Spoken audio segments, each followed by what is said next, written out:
अक्षय पात्र फाउंडेशनच्या स्वयंपाकघरात महापालिका आयुक्त सौरभराव यांनी दिली भेट।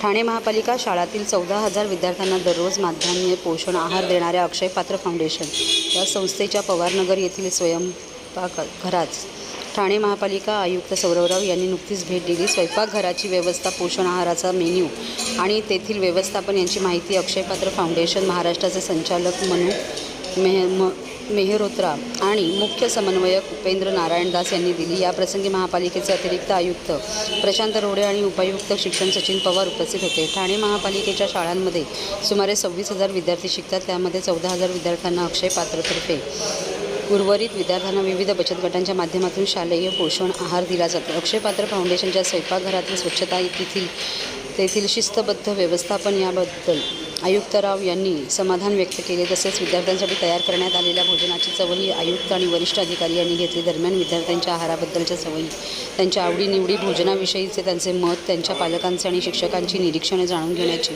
सूचना आयुक्तराव यांनी उपायुक्त शिक्षण सचिन पवार यांना केली।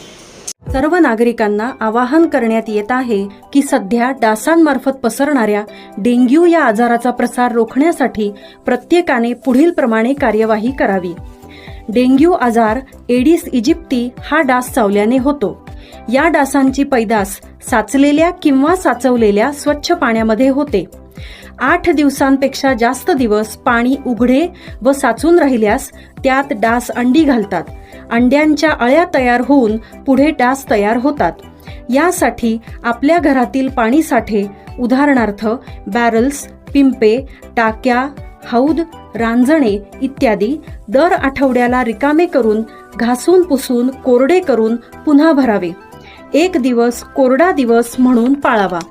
पाणी साठ्यांना घट्ट झाकणे बसवावीत किंवा जुनी साडी, चादर, धोतर यांनी बांधून झाकून ठेवावीत, म्हणजे डास त्यात जाऊन अंडी घालणार नाहीत। घराच्या गच्चीवर, आजूबाजूला, अंगणात कोठेही पाणी साचू देऊ नये।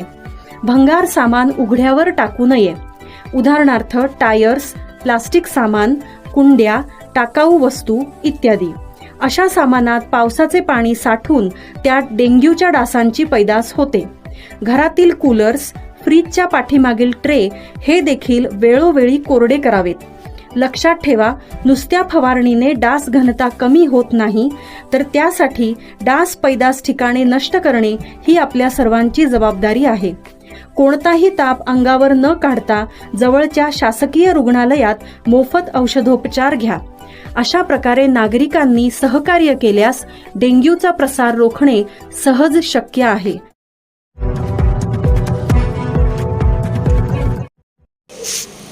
राष्ट्रवादी काँग्रेसचे राष्ट्रीय सरचिटणीस तथा आमदार जितेंद्र आव्हाड यांच्या मार्गदर्शनाखाली संघर्ष या संस्थेच्या वतीने पारसिकनगर 90 फीट रोड येथे योग दिनाचे औचित्य साधून योग महाकुंभचे आयोजन करण्यात आले होते। या योग महाकुंभामध्ये अनाहत योगा सेंटरचे निलेश विखारे यांनी मार्गदर्शन केले। या प्रसंगी राष्ट्रवादी महिला काँग्रेस पक्ष शरदचंद्र पवारच्या ठाणे पालघरच्या विभागीय अध्यक्षा ऋताताई आव्हाड, अंबिका योग कुटीरच्या सुषमा हटाळकर, माननीय नगरसेविका सुरेखाताई पाटील, मनाली पाटील, अभिजित पवार, अनिता गौरी आदी मान्यवर उपस्थित होते। यावेळी विठ्ठल आपली दारी या संकल्पनेनुसार वारकऱ्यांच्या उपस्थितीत अन टाळ मृदुंगाच्या निनादात विठुरायाची पालखी देखील काढण्यात आली।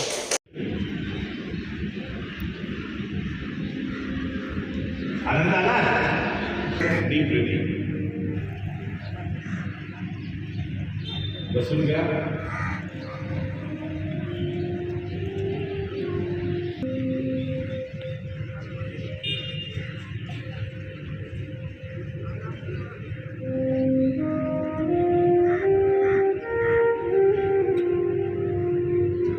हरिओम। चला, यानंतर आता त्या आपल्या मांडीचा दाब आपल्या पोटावर आला पाहिजे।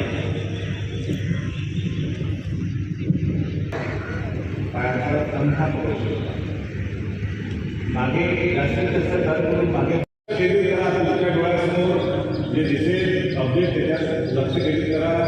दोन्ही हाताची नमस्कार मुद्रा आणि मग दोन्ही हात हळूहळू उडवा।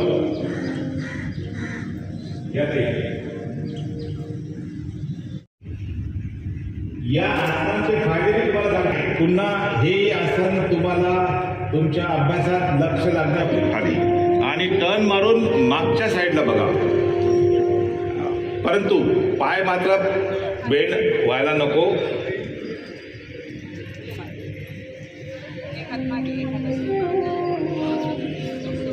आणि उजवा हात डाव्या सीटच्या खाली, टर्न मारून मागे बघा.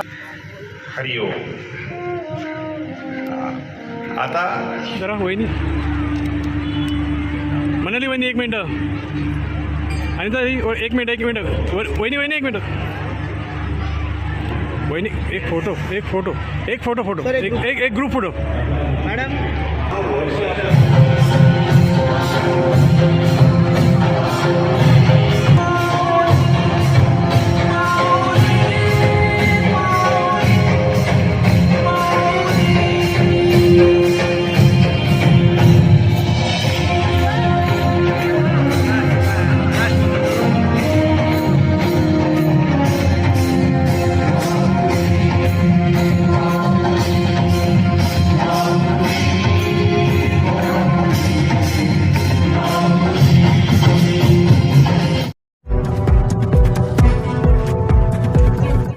ठाणे जिल्हा परिषदेच्या मुख्य कार्यकारी अधिकारीपदी रोहन घुगे यांची नियुक्ती. जिल्हा परिषद ठाणे मुख्य कार्यकारी अधिकारीपदी रोहन घुगे यांची नियुक्ती झाली असून त्यांनी गुरुवारी पदाचा पदभार स्वीकारला आहे. गेल्या 3 महिन्यापासून या पदाचा कारभार छायादेवी शिसोदे यांच्याकडे होता. यापूर्वी रोहन घुगे वर्धा येथे मुख्य कार्यकारी अधिकारी म्हणून कार्यरत होते. ते सन 2018च्या बॅचचे IAS अधिकारी आहेत. रोहन घुगे यांच्या संकल्पनेतून विविध प्रयोग राबवले गेले. यातून मिशन दीपस्तंभ राबवून विद्यार्थ्यांचा गुणवत्ता विकास साधला. याचीच फलश्रुती म्हणून रोहन घुगे यांना देशातील नामांकित स्कॉच पुरस्कार मिळाला आहे. कुपोषणमुक्त ग्रामांतर्गत कुपोषित व अतितीव्र कुपोषित बालकांना पोषण किट वेळोवेळी देण्यासाठी त्यांनी प्रयत्न केले आहेत. प्रत्यक्ष पाहणी करून विकास कामांना उंचावर घेऊन जाण्यासाठी त्यांनी मोलाचे काम वर्धा जिल्ह्यात केले आहे. गुरुवारी पत्रकारांशी संवाद साधताना जिल्हा परिषदेच्या कामांना अधिक गती आणण्यासाठी प्रयत्नशील राहणार असल्याचे रोहन घुगे यांनी सांगितले. नमस्कार, मी रोहन घुगे 2018 बॅचचा IAS अधिकारी आहे आणि माझे वर्ध्यावरून बदली झालेली आहे आणि मी इथे 19 तारखेला ठाणे जिल्हा परिषदेचा मुख्य कार्यकारी अधिकारी म्हणून पदभार स्वीकारला आहे. जिल्हा परिषदमध्ये काम करत असताना वेगवेगळ्या डिपार्टमेंट्समध्ये काम करावं लागतं. 15 ते 16 आपले डिपार्टमेंट्स असतात आणि त्याच्यामध्ये सर्व बेसिक सुविधांपासून ते डेव्हलपमेंटसाठी लागणाऱ्या बऱ्याचशा सेक्टरचा समावेश केलेला असतो. मग त्यामध्ये शिक्षण असेल, आरोग्य असेल, कृषी असेल, पशुसंवर्धन असेल, बांधकाम असेल आणि इतरही सर्व महिला बालकल्याण अशी इतर सर्व जसे 15 डिपार्टमेंट्स आहेत त्या सर्व डिपार्टमेंट्सचं ॲट अ टाईम काम करणं हे इम्पॉर्टंट असतं, जेणेकरून जिल्ह्याचा सर्वांगीण विकास होईल. तर अशा पद्धतीने सगळ्याच सेक्टर्समध्ये काम करून लोकांच्या समस्या जाणून घेऊन लोकाभिमुख काम करण्याची माझी इथे इच्छा आहे. शिक्षकांच्या प्रश्नाबद्दल तुम्ही ह्याचा प्रश्न म्हणताय का, रिक्त पदांच्या प्रश्नाबाबत आता TETचं भरती प्रक्रिया चालू आहे. त्याच्यामधून आपल्याला जे शिक्षक मिळतील पेसा एरिया आणि नॉन पेसा एरिया यामध्ये पण त्यांचं समानीकरणाच्या दृष्टीनं सगळ्या तालुक्यांना समान न्याय देण्याच्या हेतूने आपण त्यांचं पोस्टिंग करून शिक्षण क्षेत्रातल्या शिक्षकांची समस्या मार्गी लावण्याचा आपण प्रयत्न करू. ग्रामीण भागातील पाण्याचा प्रश्न खूप गंभीर आहे. दरवर्षी उन्हाळा आला की पाण्याची समस्या भासते. यासाठी काय प्रयत्न करणार? यासाठी शासनाचा एक महत्त्वाकांक्षी मिशन मोडवरचा प्रोग्राम आहे, त्याला आपण जलजीवन मिशन म्हणतो. त्या अनुषंगाने सर्वच गावांमध्ये प्रत्येकाला दररोज 55 लिटर पाणी मिळणं अपेक्षित आहे आणि त्याच्या कामाचा आता मी आढावा घेईन आणि तिथे जे काही सोर्स स्ट्रेंथनिंग पण करावे लागेल. बऱ्याच ठिकाणी हे उन्हाळ्यामध्ये सोर्सेस ड्राय होण्याचं प्रमाण पण बऱ्याच ठिकाणी दिसून येत असतं. तर सोर्स स्ट्रेंथनिंग करून या सर्व सोर्सेसला आपण सस्टेनेबल कसं बनवता येईल आणि महिन्यातले म्हणजे 23 दिवस आणि वर्षातले 12 महिने कसं आपल्याला सगळ्यांना पाणी पुरवठा सस्टेनेबल पद्धतीने देता येईल यासाठी प्रयत्न. कुपोषणाचा प्रश्न हा थोडा मल्टी डायमेन्शनल आहे. त्याच्यामध्ये बरेचसे इनिशिएटिव्स घ्यावे लागतात. आहारापासून, त्यांचे मेडिकल ट्रीटमेंट्सपासून, घरातील वातावरणापासून आणि विद्यार्थ्यांच्या सर्वांगीण डेव्हलपमेंटपर्यंत प्रयत्न करावे लागतात. तर या सर्वांगीण प्रयत्न करून विद्यार्थ्यांचा कुपोषणाचा जो प्रश्न आहे मुलांचा लहान, तो आपण नक्कीच सॉल्व्ह करण्याचा प्रयत्न करू. मागे वर्धा जिल्ह्यामध्ये पण आपण हा प्रोजेक्ट राबवला होता आणि त्याला विद्यार्थ्यांचा, शिक्षकांचा आणि पालकांचा देखील उत्स्फूर्त सहभाग भेटल्यामुळे त्याच्यामध्ये चांगले रिझल्ट्स आपल्याला पाहायला मिळाले आता पण ठाणे जिल्ह्यामध्ये आपण विद्यार्थ्यांची एक पडताळणी घेऊ, ज्याच्यामध्ये आपल्या लक्षात येतील की विद्यार्थी सध्या कुठल्या त्याच्यामध्ये विविध टप्पे असतात. म्हणजे भाषामध्ये अध्ययनस्तर तपासण्याची वेगळी पद्धत आहे आणि मॅथमॅटिक्समध्ये अध्ययनस्तर तपासण्याची वेगळी पद्धत आहे. त्या पद्धतीने आपण पहिले टीचर्सना ट्रेनिंग देऊ आणि त्यानुसार विद्यार्थ्यांची अध्ययनस्तर पडताळणी करून एका स्तरावरून दुसऱ्या स्तरावरती जाण्यासाठी जो एक पर्सनलाइज लर्निंग प्लॅन असतो तो सर्व विद्यार्थ्यांचा आपापल्या क्षमतेनुसार आपापल्या स्पीडनुसार जी शिकण्याची गती आहे त्याच्यानुसार प्रत्येकाचा पर्सनलाइज लर्निंग प्लॅन तयार करून त्यांना आणखी वरच्या लेवलला कसं नेता येईल याबाबत एक मास्टर प्लॅन तयार करावा लागतो जिल्हा लेवलचा. तर त्या दृष्टीने आपण आता काम सुरू करणार.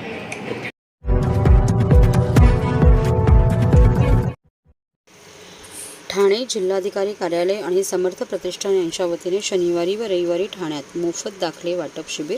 आनंद परांजपे आणि नजीम मुल्ला. ठाणे जिल्हाधिकारी कार्यालय आणि समर्थ प्रतिष्ठान यांच्या संयुक्त विद्यमाने शनिवार आणि रविवार दिनांक 22 जून रविवार दिनांक 23 जून रोजी सकाळी 10 ते सायंकाळी 5 या वेळेमध्ये ठाणे राष्ट्रवादी मध्यवर्ती कार्यालय, flower valley complex, service road, Viviana मॉलसमोर ठाणे पश्चिम येथे मोफत दाखले वाटप शिबिरचे आयोजन केले गेले आहे. यामध्ये डोमेसाईल दाखला, रहिवासी दाखला, उत्पन्नाचा दाखला आणि ज्येष्ठ नागरिक दाखला हे दाखले उपलब्ध करून देण्यात येणार आहे. मोफत दाखले वाटप शिबिरामध्ये उपलब्ध होणारे दाखले आणि त्यासाठी लागणारी आवश्यक कागदपत्रे पुढीलप्रमाणे आहेत. डोमेसाईल दाखल्यासाठी Aadhaar card, ration card, light bill, tax पावती, शाळा सोडल्याचा दाखला, जन्माचा दाखला, अर्जदाराचा एक फोटो, जन्म महाराष्ट्राच्या बाहेर असेल तर 10 वर्षाचा रहिवासी पुरावा, त्यामध्ये फक्त अर्जदाराच्या नावाचे लाईट बिल किंवा टॅक्स पावती किंवा अर्जदार शाळेमध्ये शिकत असलेल्या 10 वर्षाचे प्रगती पुस्तक लागते. रहिवासी दाखल्यासाठी एक Aadhaar card, ration card, light bill, tax पावती, शाळा सोडल्याचा दाखला, जन्माचा दाखला, अर्जदाराचा एक फोटो, जन्म महाराष्ट्राच्या बाहेर असेल तर 15 वर्षाचा रहिवासी पुरावा, त्यामध्ये फक्त अर्जदाराच्या नावाचे लाईट बिल किंवा टॅक्स पावती किंवा अर्जदार शाळेमध्ये शिकत असल्यास 15 वर्षाचे प्रगती पुस्तक लागेल. उत्पन्नाच्या दाखल्यासाठी अर्जदाराचे Aadhaar card, pan card, ration card, मागील 3 महिन्याचे लाईट बिल, शेजाऱ्यांचे आधार कार्ड, अर्जदाराचे 4 फोटो, बँकेचे पासबुक अपडेटेड केलेले, 1 लाखाच्या आत दाखला हवा असल्यास नोटरी केलेले प्रतिज्ञापत्र सादर करावे. ज्येष्ठ नागरिक दाखल्यासाठी Aadhaar card, pan card, ration card किंवा लाईट बिल लागेल. शिबिराच्या ठिकाणी तपासणीकरिता सर्व मूळ कागदपत्रे सोबत आणणे आवश्यक आहे. तर या मोफत दाखले वाटप शिबिराचा जास्तीत जास्त नागरिकांनी लाभ घ्यावा अशी विनंती प्रदेश प्रवक्ते आनंद परांजपे व प्रदेश सरचिटणीस नजीम मुल्ला यांनी केली आहे. परवा आणि तेव्हा दाखले वाटप आहे तर काय प्रिकॉशन पाऊस भरपूर आहे. जिल्हाधिकारी कार्यालय ठाणे आणि समर्थ प्रतिष्ठान यांच्या संयुक्त विद्यमाने मोफत दाखले शिबिर याचं आयोजन शनिवार दिनांक 22 जून 2024 आणि रविवार दिनांक 23 जून 2024 सकाळी 10 वाजल्यापासून सायंकाळी 5 वाजेपर्यंत राष्ट्रवादी काँग्रेस पक्षाच्या मध्यवर्ती कार्यालय, फ्लॉवर व्हॅली, विवियाना मॉलच्या समोर, सर्व्हिस रोड याचा इथे आयोजन केलेलं आहे. या मोफत दाखले वाटपा शिबिरामध्ये विद्यार्थ्यांना लागणारं डोमिसाईल सर्टिफिकेट, उत्पन्नाचा दाखला, रहिवासी दाखला, त्याचप्रमाणे माझ्या आजी आजोबांना ज्येष्ठ नागरिकाचा जो दाखला लागतो, हे सर्व दाखले मोफत राष्ट्रवादी काँग्रेस पक्षाच्या या कार्यालयामध्ये आम्ही याची सोय केलेली आहे. आपले डॉक्युमेंट्स घेऊन या आणि मोफत दाखले या कार्यालयातनं आपल्याला मिळतील. जिल्हाधिकारी कार्यालय ठाणे यांची संपूर्ण टीम इथे असणार आहे. आपले डॉक्युमेंट्स व्हेरीफाय करून अपलोड करून आपल्याला रिसीट दिली जाईल आणि आपल्याला आपला दाखला मोफत या शिबिरामध्ये मिळेल. माझी ठाणेकरांना विनंती आहे की शनिवार दिनांक 22 जून 2024 आणि रविवार दिनांक 23 जून 2024 या 2 दिवशी ठेवलेल्या या मोफत दाखले शिबिराचा त्यांनी फायदा घ्यावा. ॲडमिशन्स चालू आहेत. माझ्या विद्यार्थी मित्रांना डोमिसाईल, रहिवासी दाखला हे दोन्ही दाखले ॲडमिशनसाठी लागतात. त्यामुळे मोठ्या प्रमाणात विद्यार्थ्यांनी देखील येऊन या मोफत दाखले शिबिराचा लाभ घ्यावा.